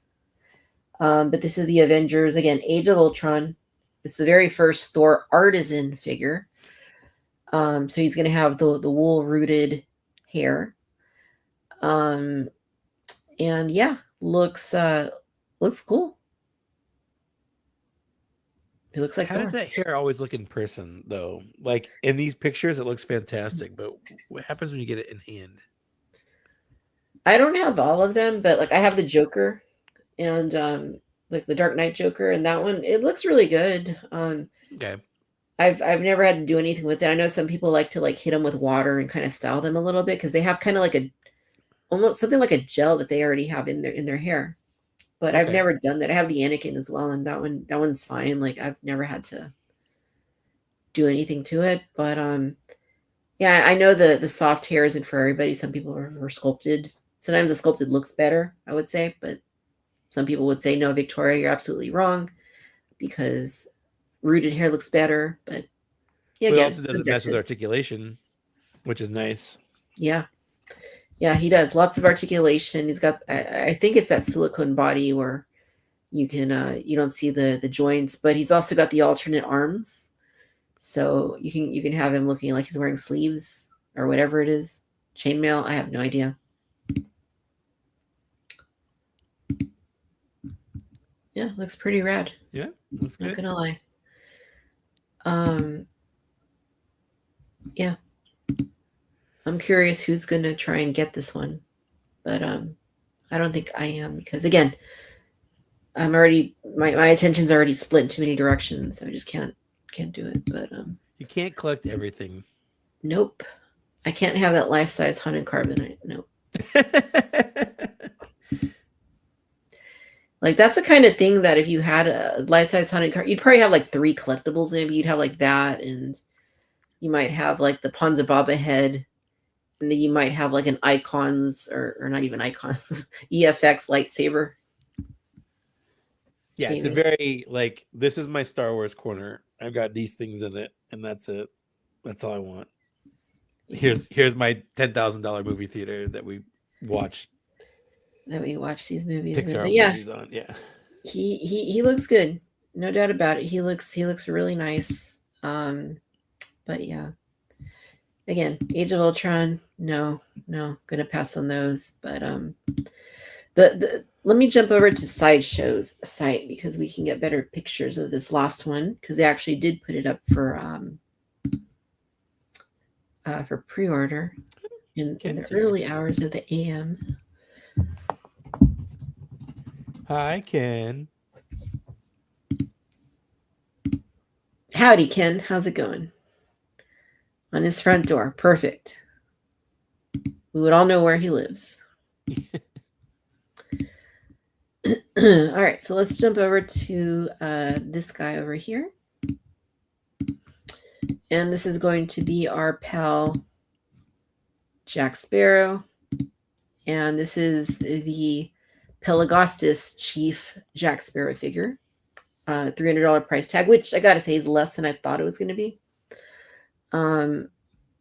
But he is up for pre-order, and very random to me. I mean, you know, the previous Jack Sparrow, okay, like it's the classic Jack Sparrow. I have the last one they did, and that one is, he's great. He's like the artisan one with the wheel and I don't know what that thing's called on the ship. The wheel. It's a wheel, yeah. Yeah, the steering wheel. The helm. But yeah, so I mean, like that makes sense. Like to me, this one's kind of like, okay, like why? Like did somebody? Yeah, this is a very specific scene in the movie. Like the other one is like iconic. Like this is Jack Sparrow in general looks like. This is like, hey, remember that time in, was it the second movie? It's the opening for the second movie, isn't it? Yep. Yeah, it's like a very niche look for them to make.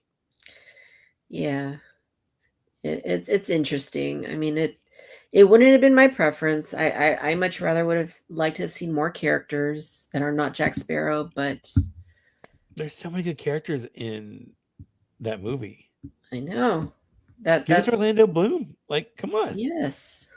Give us Keira Knightley. Give us give us Barbosa. Like, give us a good Jeffrey Rush. Yeah.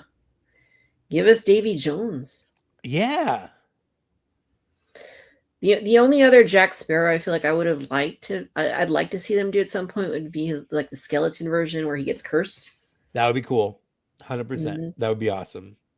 But this one, no. I mean, I just don't see the rhyme or reason behind it. Maybe they do. Maybe it's just one of those things where it's like, you know, 80% something they already have, so they're just going to tweak it a little bit and try and sell another figure. That's probably what it is, if we're honest. But it's just a new head, isn't it? Right? That's everything else can basically be the same other than clothes. Yeah, I mean, for what it is, it's cool, but it's not going to be the kind of thing that I need for my collection. Again, if it was something new, different character, then I'd be very interested. But until that time, I don't think they're going to get me with this one. They could have done those like those two pirates, like the skinny one and the fat one, so we could have a UK office Dwight, whatever he was in the UK office. Yes, Pintail and Ragetti. Yeah, there we go. Yeah, it's neat. I mean, it's cool. I don't really have a lot to say about it just because it's kind of weird and random. But hey, I mean, it's another Pirates of the Caribbean figure. It's something different. It's, you know, and maybe if you missed out on those previous ones, I don't know why you would prefer this one, but hey, it's another option. Maybe they're just getting it because they know they can and they want a Jack Sparrow. I mean, yeah, and there's certainly people, I'm sure, that, you know, just have to have every single version that they make. So yeah, in that case, those are intense eyes. Yeah, I think that might be one of my like little qualms with this one is I feel like there should maybe one thing they did with the previous ones is they included an alternate faceplate. So there's like the more serious one like this, and then there's also like Yeah. kind of a more whimsical, goofy looking one. I feel that's kind of what's missing here is they should have put in like a goofy face as well that you could swap out. Well, they should have one with his eyes closed because he had like eyes painted on his eyes, right? Yes, that's true. That should absolutely be here. Why isn't it here? Why is the rum always gone? I mean, it's fun. It's just, not for me, but it is fun. And I say it every show, but they need to rethink how they label separate rolling eyeballs. There's no reason it can't just say posable eyes. That's all it needs to say. Yeah. Separate rolling eyeballs. Yeah, that's too much. That is too much. It's a little bit too much. Everything you get with this figure, he does have a good little bit of stuff. So there's the separate rolling eyeballs. There's the headdress. There's like a duster looking thing. I don't know why they say boots or accessories because they're part of his outfit. It's kind of silly. Genuine leather belts, alternate hands, the display base. I mean, it's nice. It's nice for what it is. But again, Hot Toys, please. Davy Jones, Barbosa. Yeah. So Skeleton many other Jackson. characters. Yeah. Any of those. Yeah. And I think that does it for the Hot Toy stuff until I'm sure next week they'll drop something else. Did you happen to see the quarter scale Han Solo from last week? No, I did not. All right. Well, let's take a quick gander at that, just so you can check this out because this is another interesting one, and it's one of those that's like so close but a little bit far off. Hot Toys Han Solo. Okay, it's gonna be this guy right here. So this is the quarter scale. Okay. Yeah. So he's a big boy. He's a big boy. How much is it? $465, I think. Okay, that's a lot of money for it being slightly off. Yeah, it's a lot of money for it. Yeah, not being perfect. Yeah. But the artisan figures usually cost about that too in 6 scale. So it's not in those terms, it's not horrible, but like at this size and at this price point, you're gonna notice anything that's off a lot quicker. And I think it's so close. It's so close. Like the head looks fantastic. I think the hair may be slightly off, but what the thing that sticks out for me now that I've had more time to look at it is the clothes. Like the colors of the outfit are just a little bit like too clean, a little bit too perfect. Yeah, it needs to be dirtied up a little bit. And like you said, it's a bigger canvas. So it's not like it's too small to do detailing like that. Mm-hmm. Yeah.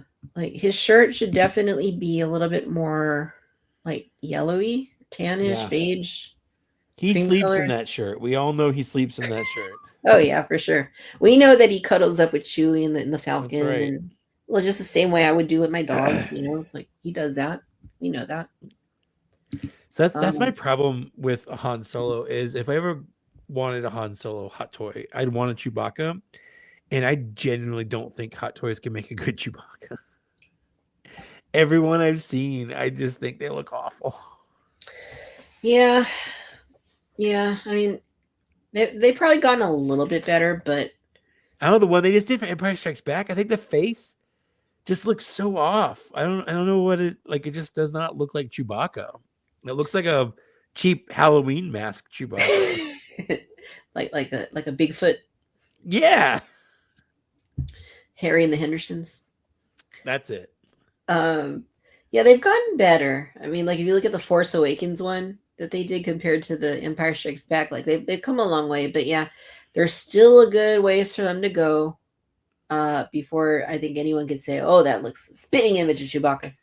Yeah, I just don't know if maybe like because they always try to do like the rooted hair full body, which I applaud them for trying, but like just something about the face where it doesn't lay right on the face, like it's not weighted enough, so it just kind of it makes him look too puffy, like he got stung by a bunch of bees, and like his face underneath puffed up, which is making his like fur look weird or something. Right.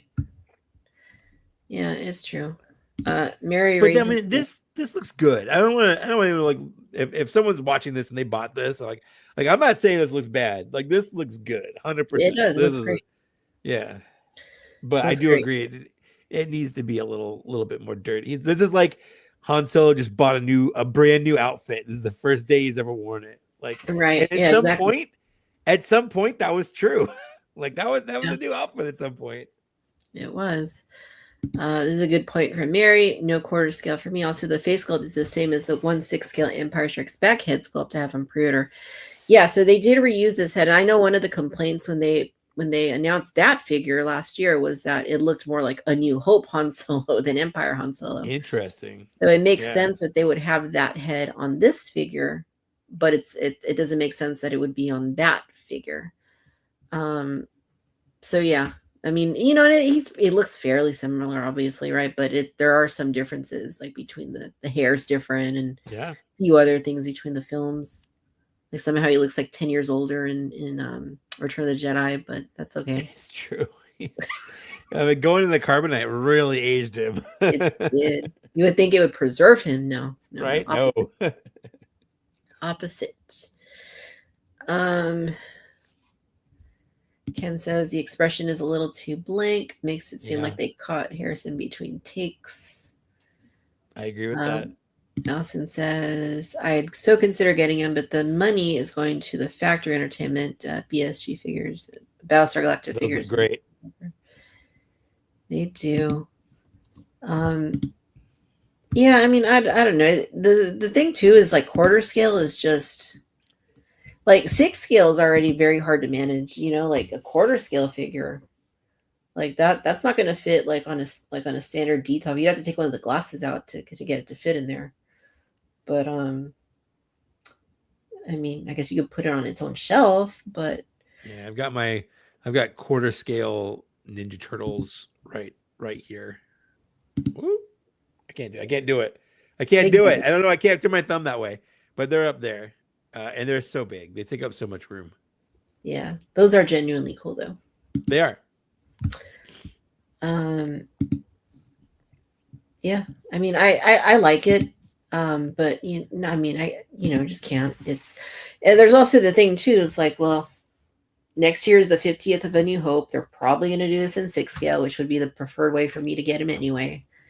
And then if you do commit to these guys in quarter scale, like what if they don't do Luke? What if they don't do Leia? What if they don't do, Chewbacca or other? Are you okay just having a Han Solo? Yeah. Are you okay with that? Because there's no guarantees that they're going to make any others. He may be like in his own vacuum, he's going to exist there and he's going to stand there. And yeah, he's going to look good, but he's not going to have any friends. He's going to be a lonely boy. We want our figures to have friends always. He can hang out with Ninja Turtles, I guess. That's true. Han Solo would hang out with Ninja Turtles. I think he would. I think they would get along pretty well. I mean, he's basically the Casey Jones of Star Wars, right? Yeah, makes sense. He is. He'll whip out his 4 iron and. That's right. But yeah, it's nice. It's nice. Just probably not going to be able to do that one. Mary says that he's 24 inches tall with the base. That's tall. Yeah, that's so tall. Adam says he aged 6 years from A New Hope to Jedi. That's true, but he looks like he aged more. I don't know why. He just does. He's probably like my age though in Return of the Jedi, so I probably shouldn't even be talking. But people looked older back then though at that age. It's so weird how old people looked back in like the 80s and it's stuff. True. It's true. Like high schoolers look like they were 30 and 100%. 30-year-olds look like they were 50. Yeah. So weird. So weird. Something going on with the Matrix, I guess. That or the chemicals they put in food are like preserving us better Yeah, for some reason. that's probably what it is. We're gonna be preserved for a while. All right. Well, I guess that is all the were there any other toy related topics you wanted to touch on or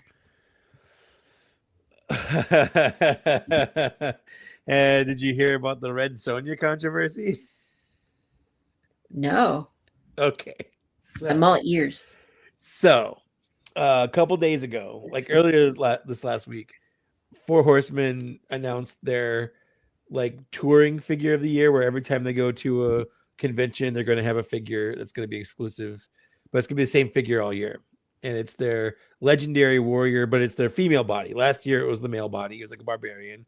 They had a bunch of different head colors, like you have blonde and black. So if you wanted to be like a He-Man homage or like a Conan homage, he's there. But at his heart, he's just a warrior. He's just a barbarian guy, and you can make him look like different things. So this year they did the same thing, and one of the heads was red. So people immediately go, "Oh, it's like Red Sonja." The Red Sonja Instagram account went bonkers, like commenting on every post, saying like this, like the official one here, because there's an official Boss Fight Studios Red Sonja, and like, this is a knockoff. Buy official one here. Buy the official one here. Like every post, everyone.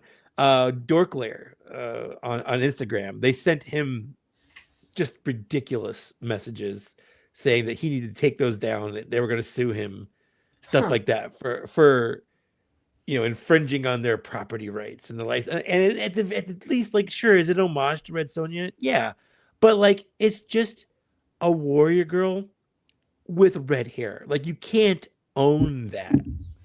Like, she didn't have the same armor as Red Sonja. They're not calling her Red Sonja. She's just a warrior girl with red hair, and that's it.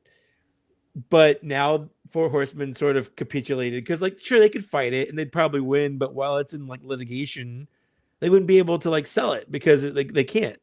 So they're like, okay, yeah, we're gonna take there's two heads, one with like face paint with like orangish hair and like one that's a red head, and they're gonna take those out of the figure and they're gonna drop the price by $10 and still sell the figure, but they have to go through everyone now and remove those two heads because the official Instagram Red Sonja account would just like threaten litigation. Like they messaged me because like I commented on it, and like, I mean, I don't want to get like too personal in there, but she was like, because apparently the person running the account is a woman. She's like, "You guys are harassing me. I'm a stay-at-home mom with 3 kids." And I'm like, what does that have to do with anything? Like, my goodness. You're going crazy commenting on people's, like, this is not how a business should like handle this situation. You can message Four Horsemen directly and be like, "Hey, like, this infringes on our property or whatever. Handle that behind." But they were going just visibly, they were going nuts, just absolutely crazy. Not the best PR. It really isn't. It really isn't. But they threatened me for harassing them. And so I had like a post on Instagram about it. Just I wasn't like calling them out, but I was giving context because like Preternia made a post about how they were removing the heads. And I'm like, this is the context behind it, because I captured a bunch of the things. So I'm like, this is crazy. Like, I couldn't believe an official account was doing this. And like she was like, "Oh, you're harassing me." So I'm like, I don't want to like jeopardize my account if they report me for harassing or whatever. Like, it's stupid you're doing this. You can't do this. Like, this is an injustice, but like, it's also not worth the headaches. Which is basically the same thing that Four Horsemen did. It was like, this you can't do this, but it's not worth the headache. So we're just gonna give into it, I guess. But yeah, that is so I deleted all my posts about it. But it was a crazy situation. Wow, no, that I totally missed all that. You're lucky you did, honestly. Wow, that's very exciting stuff. It is. it was an exciting afternoon, honestly. And then I got out of it as fast as I could because I started getting like hundreds of like tags and like messages and people messaging me. I'm like, I don't actually want this attention. Like I don't want to be the face of this. Yeah. So I deleted my post. And people are like, did they make you delete your post? Like, no, I deleted my post. Like I don't want to be that guy. I don't want this attention. I'm out. Yeah, definitely. Let them deal with that. Yeah. Yes. Yeah, Four Horsemen can deal with this. They're not paying me to deal with this. Right on. Well, I suppose then that is going to take us to the final segment of the night. That is going to take us to new acquisitions. New acquisitions. All right, so this is the time of the night where we talk about things we have recently added to our collections, and where the Cantinians in the chat talk about what they've added to their collections, and we will read them out after we do our little show and tell. So, Mike, is there anything you would like to discuss that you've recently added to your collection? Sure. I feel like I went so long this year without getting anything, and then this last week, I got a bunch of stuff. So I am a Transformers collector. And then I pre-ordered this last year sometime, and it just came out. This is the Bingo Toys. I think his name is Hertz. It's a third-party company, and it's their version of a character called Strafe, who is the arm of a much larger robot. So this guy does turn into an arm for what will be a much larger robot. But like I saw this, and I'm like, I need this. This looks like, even if this is the only one I get, like this looks like a Galaga spaceship. Yeah. And I loved it. And then he transforms into a robot that's somewhat Gundam-esque. So it just hit a lot of those like buttons for me where I want this, even if I don't get any of the other ones of the set whenever they come out. Yeah. He looks so good. That's really fun. I don't know. Yeah. I like the colors too. Me too. Yeah, the white and like the red and the paint, and it's so shiny. Yeah, I was messing with that before you had me on because I was trying to turn him from an arm back into a spaceship because I felt like an arm wasn't interesting to show off, but like a spaceship's cool. And then yesterday I did get the latest Black Series wave of these guys. So I opened up Kyle Katarn right away. I haven't opened up the other ones, but I'm like, Kyle Katarn I've been waiting for a proper action figure of this guy since 1995. I never got the 3 3/4 inch one because I never saw those in the store. I really wanted those expanded universe figures, but like I never saw them when they were like out. And by the time I have seen them, I wasn't collecting that stuff anymore. But this is a fantastic figure. I love his like swashbuckler shirt. Yeah, like you could almost be on the cover of like a romance novel. That is true. I think the face looks a little bit like Eric from the Black Series team. Interesting. But like with a beard. Yeah. Huh. And I kind of want to message him and be like, "Yo, did you make this look like you?" Yes, please do. I know he doesn't sculpt, but like I don't know. Oh, that's Bailey. Bailey. He and I are friends, but I also did get the other one. So I got the seventh sister here, who looks great. Lots of great accessories. I love that they're doing the little swishy blades. But you know, gotta love a little Sarah Michelle Gellar action. Yeah. You pose her in helicopter mode. Yeah, I know. So, listen, I love Rebels. Rebels might be one of my favorite things like Star Wars has ever done, especially Disney like era Lucasfilm. But that's dumb. There's a lot of things I can suspend disbelief on with like the Force and stuff, but using a lightsaber to helicopter around is just I personally have a really hard time with that one. Yeah, I agree. It's it wasn't their best idea. I mean, I guess you need to get around, but I also got the Jedi Master Count Dooku, who has people keep saying Sacha Baron Cohen face and a Nicolas Cage face, and that's all I see. Oh, interesting. I don't have it, but like I saw more like Al Pacino Like when I saw Oh, the pictures. so that's the thing is he looks like so many people, but no one says Christopher Lee. And then probably the one I'm going to open up next is this Quinlan Voss here, who I just think also looks great. The face on him just looks fantastic. Nice. So yeah, happy to have these, but like I said, I'm going to kind of take my time opening them up to really kind of play with them. So I'm not just opening them up and then putting them and then forgetting about them for a while. I just really want to experience my toys. But Awesome. that's it. That's what I've got. Yeah. That's cool. For me, not a lot. I have been opening the latest wave of TVC. So that's like the new Padme, which she's quite great. Very happy with the new Padme. The lightness on her is top notch. Very posable. She's really nice. She's really, really nice.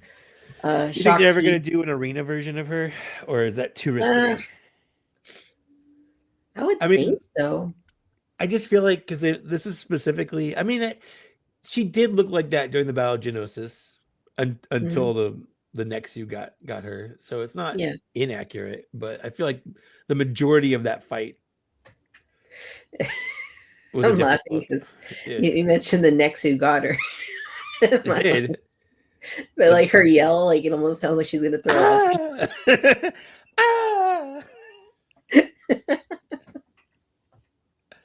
Anyway, Shakti. Shakti is really she looks nice. Great. Oh, I love that pose you have her in too. That's a good. Yeah, her robes are a little bit too long though. Like they go like. I feel like Hasbro does that too much. I don't know. Like most of their Darth Vaders, in my opinion, have a robe that's too big. Like it's too much. It's too much.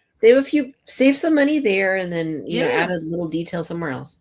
Honestly, I would almost prefer a smaller, like a slightly too small robe over a slightly too big robe, because I feel like it's easier to compensate for. Yeah, absolutely. I think so too. The Stranger is in this set. He's a really nice, really, really nice figure. Interchangeable head and the sabers. The only issue is that he's got the one unlit lightsaber hilt, but it's not it doesn't have the two pieces attached. It's just kind of like the one, right? So it doesn't really, it's kind of strange. I guess that's why he's called the Stranger, but that's one of the many reasons he's called the Stranger. One of many, but he's a really nice figure. I really like him. Definitely the highlight of the wave, I would say. Yeah, highlight of the show he's in too. Honestly, that too. Yeah. And then I just did a rewatch of The Acolyte. That's right. You were doing a rewatch on all the TV shows. Yeah. And then the Shadow Lord Darth Maul was also in that wave. This one is okay. So I had not realized this. This is actually the first one I got from this wave, as it came in like a month ago, but I had not realized it until I grabbed the previous release, because it is a reissue, and there's no way anybody's gonna see this right here. But the new one right here, my right hand, has much more metallic looking parts on him than the old one. So they did change him a little bit. There are like definitely noticeably the lightsaber's more metallic looking. The belt, the little things on his arm, like the details, they're a little more shiny and metallic looking. So I would say worth a pickup if you like bigger. So where's the old one going? He is going to go into the prison that they put him in when he was being transported. But we don't have that yet, so maybe we will one day. Probably not. Those aren't a big deal. Like if I have an extra TVC, it's like whatever, it's tiny. It's gonna go wherever. Who cares? Yeah. And then other things, another TVC. This is an old one. These went on sale for $10 on Amazon, the deluxe IG 12 with Grogu and the Anzellan. So I'm like $10. Yeah, I'm gonna buy another one. Do I need it? No, I don't. I probably didn't need to buy it, but I did. I got a Jurassic World figure. I found the latest wave of these frenzy packs is what they're called. It's assortment frenzy packs. and this is the Jurassic World Survival. So I saw the whole wave at Target last week, but I was good. I only picked up the one that looked the coolest, which is this Plesiosaurus. He does look very fierce.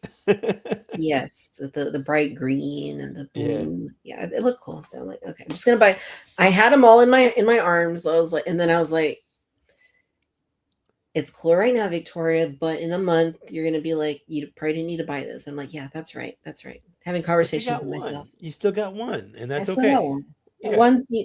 That's progress. I only bought one. This one right here. Okay, so this is one of those things, Mike, that's like just a random thing I probably didn't need to get into, but like probably around Thanksgiving time, I decided to start buying a bunch of these Godzilla like 4-inch dudes. And this one is King Caesar. I don't know why, but I did start buying some of these.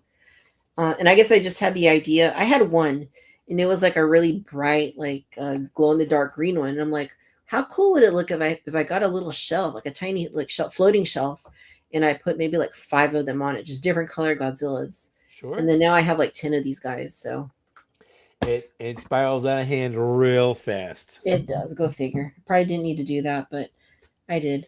And then here's another random one that's not going to go anywhere. And I'm late on this. So this one came out a little while back, but this is the NECA Pee Wee Herman. So yeah, they showed off new ones at the Toy Fair, didn't they? I saw something. I haven't looked at it too closely, but there was like a different one. But yeah, no, I mean this is another one of those shows. Again, NECA likes to do this. This is another one of those shows that I used to watch as a kid. Same. And in the movie, my mom says that I wore out the VHS, which I don't remember doing that, but apparently I did, of Pee-wee's Big Adventure. But yeah, so I mean, decide why not?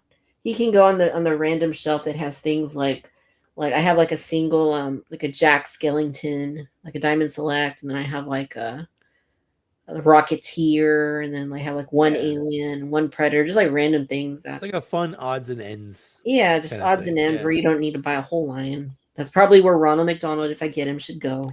See, there you go. And or Grimace, but just one or the other. Not hopefully. Yeah. But yeah, so those are my acquisitions for this week. Pretty light, not a whole lot there. And it looks like here in the chat, some of our Cantinian friends have been adding a few things to their collections. Pico V1 says, finally $15 A New Hope, TVC Han Solo, Jada Starfighter, Kuma. I think you mean Street Fighter. Oh, it's the next one, yeah. The deleted scene, Star Wars Funko Pop Wave, Floppy Hat Luke, Biggs, Jabba, and Sand Trooper. Sandy Rooper. And Britt says, got the 4-inch Soka action figure from Avatar The Last Airbender and the Black Series First Order Jet Trooper and Black Series First Order Executioner. Nice. David says, I did not get anything new, but I ordered a lot of TVC figures. We'll take it. Future you. Yes. Dodson says, well, my new acquisitions consist of the good old PAF pocket of air and flies. Let's hope tomorrow brings some good fortune and luck. Good luck, Dodson. Allison says, my only new acquisition would be the Pearl Gold Lego Classic Style Space minifig. Bigger things on the horizon. Nice. Alex says, I received my G.I. Joe Classified series, Saw Viper, Cobra Desert Scorpion, Televiper, and the 2-pack Steeler and Short Fuse. Cool. David says, I forgot I picked up the Star Wars Micro Ghost for $25. Allison says, did get the pre-orders in on Battlestar Galactica and Arleo, but those are somewhere in the future gets. Absolutely. Allison says 10 equals 2 floating shelves. 10 Godzillas is 2 floating shelves for sure. That makes sense. Yeah. Dodson says the soda fountain is closed. Sci-Fi Dude says he pre-ordered the Battlestar Galactica figures in Viper. TVC Trev says, CU28, Rumslag, Plo Koon Legacy. That's the one with the double saber gauntlet. So and good. Jedi Legend Obi-Wan. Nice. Good pickups. And I think that's all. I don't see any other acquisitions mentioned there. Well, I guess that brings us then to the end of this evening's show, right at the 2-hour mark. Actually, I'm lying, 2 hours and 1 minute. We were so close to having a perfect night. I know. So close. We missed it. I rambled on too long about mixing Dr. Pepper and Mr. Pibb. That's what happened. But that's how it goes. Anyway, it's been a blast. Huge thanks to everybody in the chat, all the Cantinians that have been hanging out with us this evening. Really appreciate you being here on your Friday evening. Mike, huge thanks to you for being in here with us tonight in the Cantina. It's been a blast. Thanks for having me. It's always a pleasure.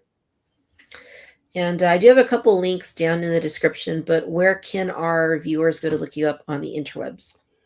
Yeah, just my name, the way it's spelled right there. I am on YouTube. I'm on Instagram. I'm on TikTok. I'm on Blue Sky. I think that's pretty much it.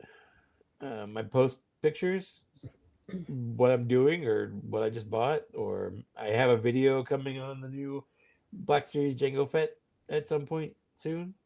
Yeah, that's about it. Awesome. Well, hit up Mike, you guys. If you're catching us on the replay, thank you for being here as well. Hit the rewind, go back to the very beginning, and watch me ramble about Dr. Pepper and Mr. Pibb and It was a good conversation. all the other things, the lesser important things in between.